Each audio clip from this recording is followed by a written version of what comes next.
Hello BSc fourth semester, कैसे हैं आप सभी लोग। उम्मीद है कि आप सब ठीक होंगे।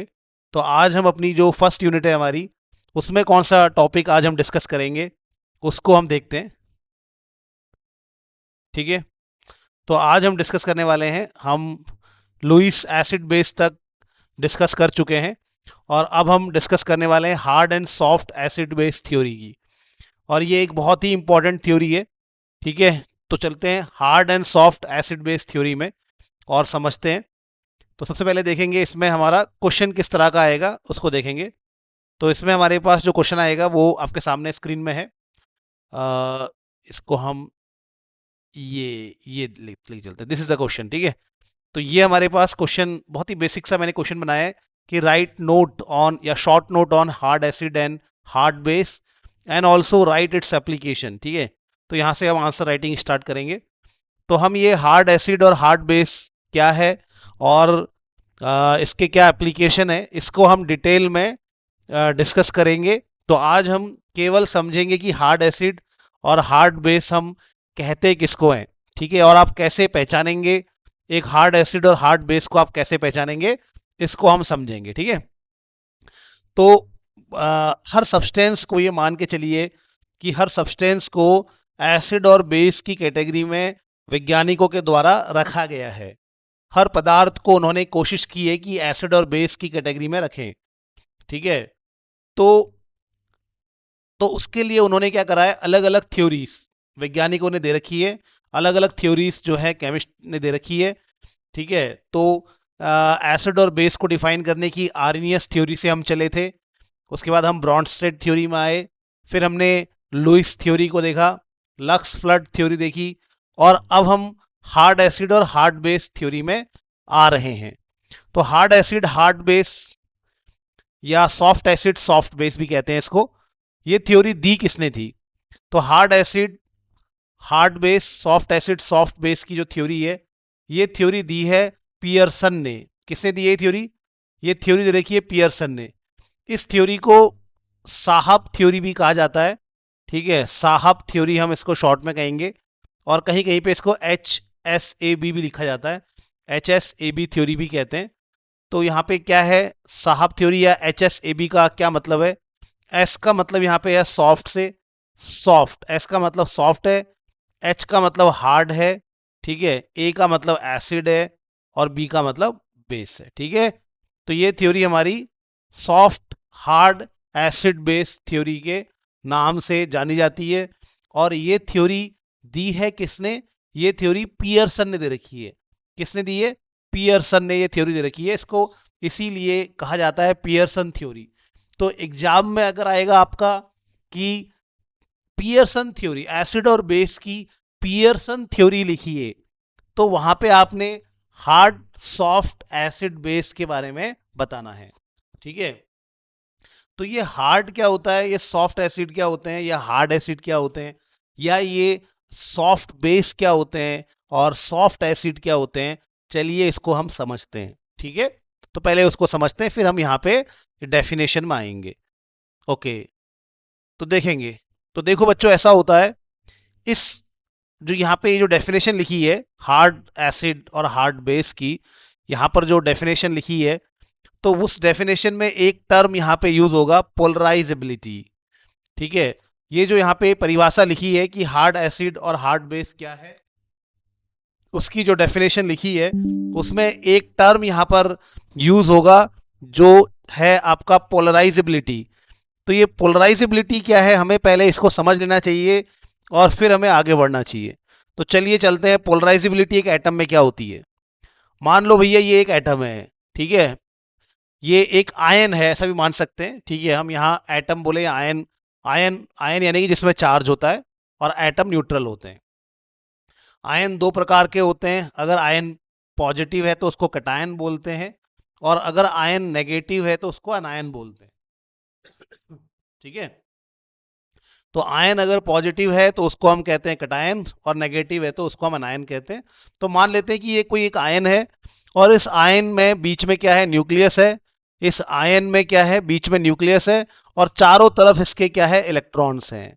इसके चारों तरफ क्या है, इलेक्ट्रॉन्स हैं। ठीक है। तो ये एक एटम या आयन या कटायन या अनायन कुछ भी मान लो, तो उसमें बीच में एक न्यूक्लियस है और चारों तरफ इलेक्ट्रॉन है।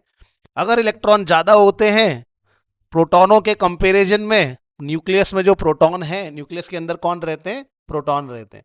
तो न्यूक्लियस में प्रोटॉनों के कंपैरिजन में अगर बाहर इलेक्ट्रॉन ज़्यादा है तो फिर वो नेगेटिवली चार्ज आयन होता है, उसको अनायन कहा जाता है। और अगर न्यूक्लियस में प्रोटॉन ज़्यादा है और बाहर इलेक्ट्रॉन कम है तो वो एक पॉजिटिवली चार्ज्ड स्पीशीज बन जाता है, जिसको कटायन कहा जाता है। ये बात आपको मालूम होगी, ठीक है।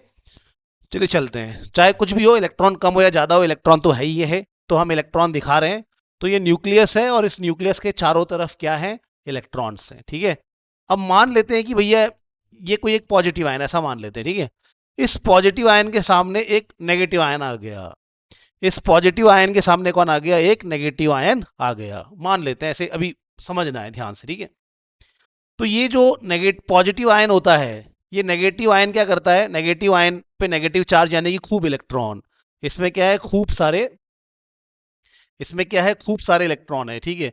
इसमें हमारे पास क्या है? खूब सारे इलेक्ट्रॉन है, ठीक है। बहुत सारे इलेक्ट्रॉन है इसमें, इलेक्ट्रॉन बहुत सारे हैं, ठीक है। बहुत सारे इलेक्ट्रॉन है इसमें, ठीक है। तो बहुत सारे इलेक्ट्रॉन अगर इसमें होंगे इस नेगेटिव आयन में, तो ये इलेक्ट्रॉन क्या करेंगे? ये इलेक्ट्रॉन क्या करेंगे? इस नेगेटिव आयन के इलेक्ट्रॉन इस पॉजिटिव आयन के इलेक्ट्रॉनों को धक्का मारेंगे, धक्का मारेंगे। इसको बोलेंगे भैया भाग यहां से, भाग जा यहां से। तो ये नेगेटिव आयन के जो इलेक्ट्रॉन्स हैं, नेगेटिव जो इलेक्ट्रॉन्स हैं, इलेक्ट्रॉन्स क्या करते हैं? सामने नेगेटिव इलेक्ट्रॉन्स को क्या करते हैं? धकेलते हैं, धकेलते हैं। इससे क्या हो जाएगा? इससे इससे इस पॉजिटिव आयन के इलेक्ट्रॉन एक तरफ हो जाएंगे और उसका न्यूक्लियस दूसरी तरफ को आ जाएगा, ठीक है भाई। अगर इलेक्ट्रॉनों को धकेलेंगे, इसके इलेक्ट्रॉन इनके इलेक्ट्रॉनों को धकेलेंगे तो इसके न्यूक्लियस को खींचेंगे ना अपनी ओर, खींचेंगे ना, तो इसलिए न्यूक्लियस एक तरफ को आ जाता है। तो यहां पर क्या हो रहा है? यहां पर ये जो आपका पॉजिटिव आयन है, इस पॉजिटिव आयन में अब क्या बन गए? दो पोल बन गए। एक पोल कैसा बन गया? इसमें नकारात्मक, नेगेटिव, और इस तरफ न्यूक्लियस आ गया तो कैसा पोल बन गया? पॉजिटिव पोल बन गया।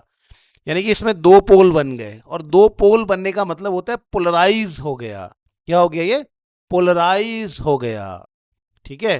तो ये आपका भैया एक पॉजिटिव आयन था, इस पॉजिटिव आयन के सामने कोई नेगेटिव आयन आ गया, उस नेगेटिव आयन के नेगेटिव फील्ड ने, इलेक्ट्रॉनों ने क्या करा? इस पॉजिटिव आयन के इलेक्ट्रॉनों को धकेला, उसके न्यूक्लियस को खींचा।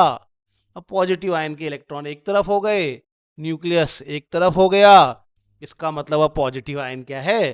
पॉजिटिव आयन दो पोल में चेंज हो गया। एक तरफ जहां इलेक्ट्रॉन चले गए वो थोड़ा नेगेटिव पोल मान लो, जहां को न्यूक्लियस चला गया वहां को पॉजिटिव पोल मान लो। तो हमारा ये कटायन जो था वो अब पोलराइज हो गया।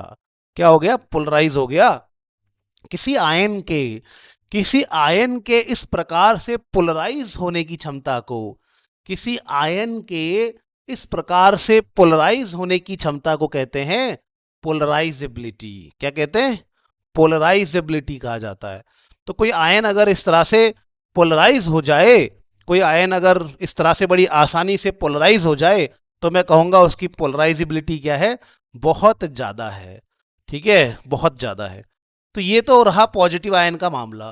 तो भैया पॉजिटिव आयन का मामला देख लिया हमने, तो ऐसा ही तो नेगेटिव आयन के साथ भी हो सकता है। सेम यही चीज नेगेटिव आयन के साथ भी हो सकती है। ये नेगेटिव आयन के बढ़ बढ़ के इलेक्ट्रॉन है, ये नेगेटिव आयन का न्यूक्लियस है, ये हमारा पॉजिटिव आयन है। अभी हम पॉजिटिव आयन के बारे में अब नहीं देखेंगे। अब हम पॉजिटिव आयन में डिस्टॉर्शन नहीं देख रहे हैं, पॉजिटिव आयन में पोलराइजेशन नहीं देख रहे हैं। अभी हम बस पॉजिटिव आयन का प्रभाव नेगेटिव आयन में क्या है उसको देख रहे हैं, मतलब पीछे वाले का उल्टा अब हम देख रहे हैं। तो यही चीज जो अभी मैंने आपको बताई पॉजिटिव आयन के मामले में, यही चीज क्या हो सकती है? नेगेटिव आयन के साथ भी तो हो सकती है। नेगेटिव आयन क्या नेगेटिव आयन के ये बहुत सारे इलेक्ट्रॉन्स हैं, नेगेटिव आयन के ये बहुत सारे इलेक्ट्रॉन्स हैं। ये सारे इलेक्ट्रॉन्स क्या है? इस न्यूक्लियस से क्या होंगे? ये जो पॉजिटिव आयन है इससे ये इलेक्ट्रॉन्स क्या होंगे? अट्रैक्ट होंगे, ठीक है, अट्रैक्ट होंगे। और ये न्यूक्लियस क्या है इसका? नेगेटिव आयन का न्यूक्लियस, ये कौन सा आयन है? नेगेटिव आयन है, ठीक है। और ये कैसा आयन है? पॉजिटिव आयन है, ठीक है। इस पॉजिटिव आयन की फील्ड क्या कर रही है? इलेक्ट्रॉनों को खींच रही है, खींच रही है। और इसका जो पॉजिटिव चार्ज है वो इस न्यूक्लियस को क्या कर रहा है, रिपल कर रहा है। इससे क्या हो जाएगा, इससे नेगेटिव आयन में भी एक तरफ को इलेक्ट्रॉन आ जाएंगे और न्यूक्लियस दूसरी तरफ चला जाएगा, न्यूक्लियस दूसरी तरफ चला जाएगा। ठीक है, तो भैया यहाँ पे नेगेटिव आयन का क्या हो गया, चेहरा बिगड़ गया। इसको डिस्टॉर्शन कहते हैं। अगर मैंने पीछे नहीं बताया है तो याद रखना, इसको डिस्टॉर्शन कहते हैं। ये डिस्टॉर्शन हो गया, चेहरा बिगड़ गया। देखो न्यूक्लियस एकदम एक तरफ नहीं जाता है, वो तो बस एक अभी मैं आपको बता रहा हूँ। ऐसा नहीं कि सारे इलेक्ट्रॉन एक ही तरफ आ जाते हैं, ऐसा नहीं होता। इलेक्ट्रॉन की डेंसिटी एक तरफ को आ जाती है ज्यादा। ठीक है, तो ये क्या हुआ, इस पॉजिटिव आयन की प्रेजेंस में इस नेगेटिव आयन के जो इलेक्ट्रॉन्स हैं वो सारे के सारे इलेक्ट्रॉन्स किस तरफ आ गए, वो सारे के सारे इलेक्ट्रॉन्स मतलब किसकी ओर अट्रैक्ट हुए, पॉजिटिव आयन की ओर अट्रैक्ट हुए। और वो इलेक्ट्रॉन किसकी ओर होना स्टार्ट हो गए, पॉजिटिव आयन की ओर जाना उन्होंने शुरू कर दिया। और उसका जो खुद का न्यूक्लियस है वो रिपल होके एक तरफ चला गया। तो यार नेगेटिव आयन में भी तो पोल्स बन गए, नेगेटिव आयन का भी तो डिस्टॉर्शन हो गया। ठीक है, तो नेगेटिव आयन्स में भी पोल बन गए, यानी कि नेगेटिव आयन का भी क्या हो सकता है, पोलराइजेशन हो सकता है। और नेगेटिव आयन का पोलराइजेशन होगा तो कितना अच्छे से पोलराइजेशन हो सकता है, कोई आयन कितने अच्छे से पोलराइज हो सकता है, इसको क्या बोला जाता है, पोलराइजेबिलिटी कहा जाता है। क्या कहा जाता है इसको, पोलराइजेबिलिटी। ठीक है, तो पोलराइजेबिलिटी कहा जाता है इसको, कितने अच्छे से कोई आयन पोलराइज होता है। ठीक है, तो याद रखना बच्चों। ठीक है, तो यहाँ पे हमने एक बात पढ़ ली कि कोई आयन किसी दूसरे आयन के संपर्क में जब आता है तो आयन्स के जो इलेक्ट्रॉन हैं वो एक तरफ जाते हैं, न्यूक्लियस दूसरी तरफ को मूव करता है और वो आयन का पोलराइजेशन हो जाता है। ठीक है, और जिस आयन का पोलराइजेशन अच्छे से हो रहा है, कोई आयन कितने अच्छे से पोलराइज हो रहा है, इसको उसकी पोलराइजेबिलिटी कहते हैं। इसको क्या कहते हैं, उसकी पोलराइजेबिलिटी कहते हैं। तो ये जो पियर्सन है ना, ये पियर्सन ने क्या करा है, पियर्सन ने पोलराइजेबिलिटी के आधार पे, पोलराइजेबिलिटी के आधार पे, इसके पोलराइजेबिलिटी के आधार पर कैटायंस और अनायंस को, कैटायंस और अनायंस को, ठीक है, कैटायंस और अनायंस को एसिड और बेस की कैटेगरी में रखा। ठीक है, एसिड और बेस की किस में रखा है, एसिड और बेस की कैटेगरी में रखा है, कैटेगरी में रखा, ये बात ध्यान रखना। ठीक है, तो इसने क्या करा है, इसने किसी आयन को, कोई आयन्स को इसने एसिड और बेस की कैटेगरी में रखा है। और इसका एसिड और बेस की कैटेगरी में रखने का आधार क्या था, बताइए। इसका एसिड और बेस की कैटेगरी में रखने का आधार क्या है, क्या है इसका एसिड और बेस की कैटेगरी में रखने का आधार क्या है, पोलराइजेबिलिटी है। कटायंस तो सभी एसिड होते हैं, आपको मालूम ही है। सारे कटायंस क्या होते हैं, दे आर एसिड, क्योंकि वो इलेक्ट्रॉन लेना पसंद करते हैं। वो तो ऊपर की थ्योरी से, लुईस थ्योरी से वो एसिड हो रहे हैं। तो सारे कटायंस क्या हैं, एसिड हैं। ठीक है, सारे कटायंस एसिड है। और सारे अनायंस क्या होते हैं, नेगेटिव है तो इलेक्ट्रॉन देंगे ना, इलेक्ट्रॉन देने वाले बेस हैं। ठीक है, लेकिन इसने कटायंस और अनायंस को उनकी पोलराइजेबिलिटी के आधार पे हार्ड एसिड और सॉफ्ट एसिड की कैटेगरी में रखा। यहाँ पे हम लिख लेते हैं। ठीक है, यहाँ पे हमें एक पॉइंट, यहाँ पे एक लाइन छूट रही है। तो इसने देखो, कटायंस तो सब एसिड हैं, अनायन सब बेस हैं। तो फिर इसने क्या बोला, कुछ कटायंस को उसने बोला हार्ड एसिड, और कुछ कटायंस को बोला उसने सॉफ्ट एसिड, कुछ एनायन को उसने बोला हार्ड बेस, और कुछ एनायंस को उसने बोला सॉफ्ट बेस। एनायंस हमेशा बेस हैं, लेकिन कुछ हार्ड होंगे कुछ सॉफ्ट होंगे, और कटायंस भी कुछ हार्ड होंगे कुछ सॉफ्ट होंगे। अभी हम सारी बातें पढ़ेंगे।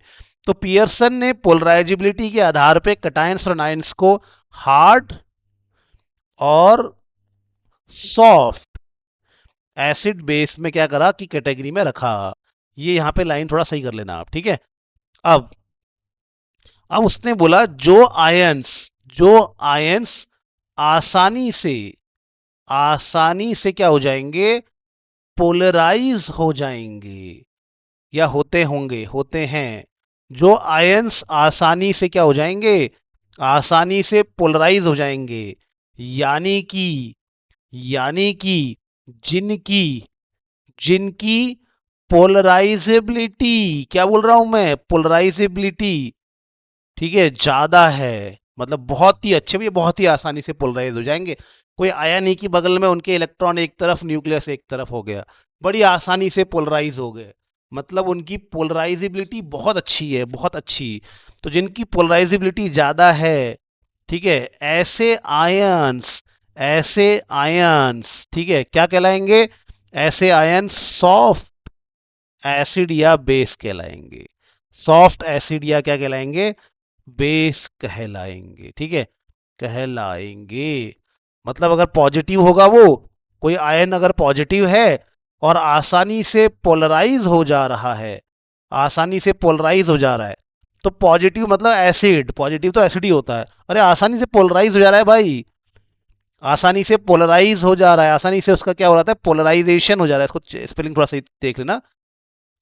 पोलराइज अगर वो आसानी से है, पोलराइजेबल वो आसानी से हो जा रहा है, तो वो तो एसिड है ही है ना, और आसानी से पोलराइज हो जा रहा है, तो उसको बोलेंगे सॉफ्ट, सॉफ्ट एसिड, ठीक है। और कोई अनायन, अनायन तो हमेशा ही बेस होता है, अनायन तो बेस है भाई, अनायन तो बेस है, लेकिन कोई अनायन आसानी से पोलराइज हो जा रहा है, आसानी से पोलराइज हो जा रहा है, तो उसको बोलेंगे सॉफ्ट बेस, क्या बोलेंगे, सॉफ्ट बेस। तो ये सॉफ्ट एसिड और बेस की उसने डेफिनेशन बताई, सॉफ्ट की डेफिनेशन बताई। तो वैसे ही अब जो आयंस आसानी से पोलराइज नहीं होंगे भैया, वो है बिल्कुल हटी, ठीक है, पोलराइज नहीं हो रहे हैं भैया, तुम कितनी ताकत लगा लो, उनका न्यूक्लियस अपने इलेक्ट्रॉनों को बांध के रख रहा है, उनका न्यूक्लियस इलेक्ट्रॉनों को एक तरफ जाने नहीं दे रहा, अपना एक तरफ को नहीं आ रहा, न्यूक्लियस क्या कर रहा है, न्यूक्लियस एक बिल्कुल मजबूती से उसने अपने इलेक्ट्रॉनों को बांध के रखा है, पकड़ के रखा है, और वो इलेक्ट्रॉनों को एक तरफ को नहीं जाने दे रहा, पोलराइज नहीं होने दे रहा। तो जो आयंस आसानी से पोलराइज नहीं हो सकते, नहीं हो सकते हैं, उन्हें कहते हैं, उन्हें हार्ड कहा जाता है। हार्ड या तो वो एसिड होंगे या क्या होंगे, हार्ड एसिड होंगे, या वो बेस होंगे, ठीक है, बेस होंगे। तो अगर वो पॉजिटिव है और आसानी से पोलराइज नहीं हो रहा, ठीक है, डिफिकल्ट टू पोलराइज है भैया, ठीक है, यानी कि उन आसानी से पोलराइज नहीं हो रहा, इसका मतलब उसकी पोलराइजेबिलिटी क्या है, पोलराइजेबिलिटी क्या है उसकी, बहुत कम है, आसानी से पोलराइज नहीं हो रहा। तो ऐसे एसिड को, कटायन है तो एसिड ही होगा, ऐसे एसिड को क्या कहेंगे हम, हार्ड एसिड। ले भैया कितना आसान है। तो जो आसानी से हो गए सॉफ्ट हो गए, जो नहीं हो रहे पोलराइज वो हार्ड हो गए। कटायन है तो हार्ड एसिड, अनायन है तो हार्ड बेस, ठीक है। तो अनायन अगर अगर लो पोलराइजिबिलिटी है अनायन की, मैं नहीं हो रहा पोलराइज बोल रहा है, अनायन बोल रहा है मैं पोलराइज नहीं हो रहा, अगर लो पोलराइजिबिलिटी है, तो फिर ऐसा अनायन हमारा क्या कहलाएगा, हार्ड अनायन कहलाएगा। सच अनायन इज अ हार्ड अनायन, ठीक है। और इस थ्योरी का एक और पॉइंट है, वो कहता है कि भैया हम तो जानते ही हैं, सब लोग जानते हैं संसार में, जो जैसा नेचर का होता है वो उसी को प्यार करता है, जो जैसा नेचर का होता है वो उसी को क्या करता है, प्यार करता है, उसी को पसंद करता है। तो इस थ्योरी के अनुसार सॉफ्ट हमेशा सॉफ्ट एसिड या सॉफ्ट बेस मान ले, सॉफ्ट एसिड ही बोल लेते हैं पहले, ठीक है। तो इस थ्योरी के अनुसार सॉफ्ट एसिड हमेशा सॉफ्ट बेस पसंद करेगा, सॉफ्ट एसिड हमेशा सॉफ्ट बेस पसंद करेगा, क्योंकि भैया जिसके जैसे मन में, जिसका मन मिल गया, जिसके विचार मिल गए, वो एक जैसे हो गए। तो ये भी पोलराइज हो जा रहा है, ये भी पोलराइज हो जा रहा है, और दोनों पोलराइज होके दोनों स्टेबल बॉन्ड बनाते हैं, दोनों बहुत ही एक दूसरे को पसंद करते हैं, स्टेबल स्पीशीज बनाते हैं। और तो और इनका इनका कंपाउंड, ये बहुत ही इंपॉर्टेंट बात लिख दी मैंने, इनका कंपाउंड कोवेलेंट कैरेक्टर का होता है, कोवेलेंट नेचर का होता है, कोवेलेंट कैरेक्टर का होता है। अभी मैं आपको एग्जांपल सब बताऊंगा, अभी बस आपको कुछ बातें बता रहा हूं, ठीक है, कुछ इंपॉर्टेंट बातें बता रहा हूं। वैसे ही हार्ड एसिड जो होगा, जो भी पोलराइज नहीं हो रहा है, जो बोल रहा है पोलराइज नहीं होगा, मैं बहुत हटी हूं, वो ऐसे ही अनायन को पसंद करेगा जो वो खुद पोलराइज नहीं हो सकता। ये बोल रहा है कि मैं पोलराइज नहीं होऊंगा, मेरे साथ भी वही होना चाहिए जो पोलराइज ना हो रहा हो, ठीक है। तो हार्ड एसिड हमेशा, हमेशा क्या, हार्ड एसिड हमेशा तो नहीं कह सकते भैया, किसी को भी मिला सकते हैं इस संसार में, जब शादी होती तो कैसा भी बन जाता है जोड़ा, लेकिन आइडियल जोड़ा क्या है, ये भी सॉफ्ट, ये भी सॉफ्ट, ये भी हार्ड, ये भी हार्ड, वैसे। तो हार्ड एसिड और हार्ड एसिड और हार्ड बेस एक दूसरे को क्या करते हैं, पसंद करते हैं, they like each other, they form a stable compound. और तो और इनका कंपाउंड आयनिक होता है बेटा, इनका कंपाउंड कैसा होता है, आयोनिक होता है, आयोनिक होता है, आयोनिक होता है, ठीक है, आयोनिक होता है, ठीक है। ओके, क्योंकि ये क्या है, ये तो पक्का कटायन है, ये पक्का एनायन है, तो आयनिक होगा।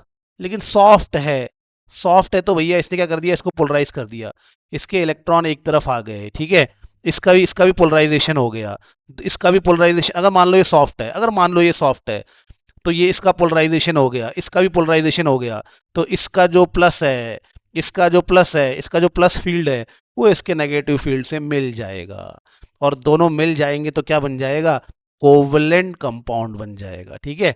लेकिन अगर ये बोल रहा है नहीं भाई मेरे इलेक्ट्रॉन कहीं नहीं जा सकते, और ये बोल रहा है नहीं भाई मेरे इलेक्ट्रॉन भी कहीं नहीं जा सकते, मैं तो पॉजिटिव ही रहूंगा, मैं नेगेटिव ही रहूंगा, मैं पोलराइज नहीं होऊंगा, तो फिर ये बस अट्रैक्ट करेंगे और इनके बीच में कैसा बॉन्ड बनेगा, आयनिक बॉन्ड बनेगा, ठीक है। तो यहाँ तक मैं आपको लिखा चुका हूँ हिंदी में। अब आप इसको यहाँ पर राइटिंग कैसे करेंगे एग्जाम में, उसको फटाफट देख लेते हैं, ठीक है। तो देखो क्या है यहाँ पे कहानी, तो यहाँ पे है कि आप देखेंगे कि हार्ड एसिड, देखेंगे इसको हम यहाँ से दूसरा कलर उठाते हैं, ओके। तो क्या है ये, हार्ड एसिड हमेशा हार्ड बेस को पसंद करता है, इस थ्योरी का नियम क्या है। और सॉफ्ट एसिड हमेशा किसको पसंद करता है, सॉफ्ट बेस को, लिखा है ना मैंने कि hard acid hard hard base, क्योंकि नेचर वही है ना, वो पोलराइज नहीं हो रहा है तो वो उसको पसंद करेगा जो पोलराइज नहीं हो रहा है, ठीक है। अब हार्ड एसिड और हार्ड बेस कैसे पहचानोगे, ठीक है। तो हार्ड एसिड की क्या पहचान है कि वो पोलराइज नहीं होगा, वो पोलराइज नहीं होगा, वो पोलराइज नहीं होता। अब पोलराइज कौन नहीं होता है, पोलराइज कौन नहीं होता है भाई, तो पोलराइज ना हो उसके लिए उसमें चार्ज बहुत हाई होना चाहिए, ज्यादा पॉजिटिव चार्ज होगा तब वो अपने इलेक्ट्रॉनों को बांध के रखेगा, पोलराइज नहीं होने देगा, ठीक है। तो यार और साइज स्मॉल होना चाहिए, छोटा होना चाहिए, छोटा सा, तब उसका न्यूक्लियस क्या कर रहा है, अपने इलेक्ट्रॉनों को बांध के रख रहा है, जाने नहीं दे रहा कहीं पर, ठीक है। तो न्यूक्लियर चार्ज तगड़ा, साइज छोटा, तो अपने अपने इलेक्ट्रॉनों को बांध के रख रहा है, पोलराइज नहीं होने दे रहा, पोलराइज नहीं होने दे रहा, पोलराइजेशन मेन है, वो पोलराइज नहीं होना चाहिए, ये ज्यादा इंपॉर्टेंट है, ठीक है, ये ज्यादा इंपॉर्टेंट है। ये तो अगर ये इसके लिए ये प्रॉपर्टीज लगेंगी ना, तो एक हार्ड एसिड होने के लिए ये चीजें चाहिए, ठीक है, ओके। और मोस्टली ये कैसे कंपाउंड बनाते हैं, मैंने बताया ना, हार्ड तो हार्ड को ही पसंद करता है, वो कैसे बनाते हैं, ये मोस्टली आयनिक बॉन्ड बनाते हैं, ये कैसे बनाते हैं, आयनिक बॉन्ड, ठीक है, यहाँ पे लिखा भी है दे फॉर्म आयनिक बॉन्ड, यहाँ पे इंग्लिश हिंदी में आ गया तो आप लिखेंगे they form ionic bond. Example, example बच्चों इसके याद रखना, ये सब क्या है, ये सब के सब क्या है, हार्ड एसिड हैं, ये सब का सब साइज छोटा होता है बच्चों, इन सब का न्यूक्लियस बहुत ही बढ़िया मजबूत होता है, इन सब का न्यूक्लियस क्या करता है, अपने इलेक्ट्रॉनों को बांध के रखता है, और उनको एक तरफ को नहीं जाने देता, पोलराइज नहीं होने देता, ठीक है।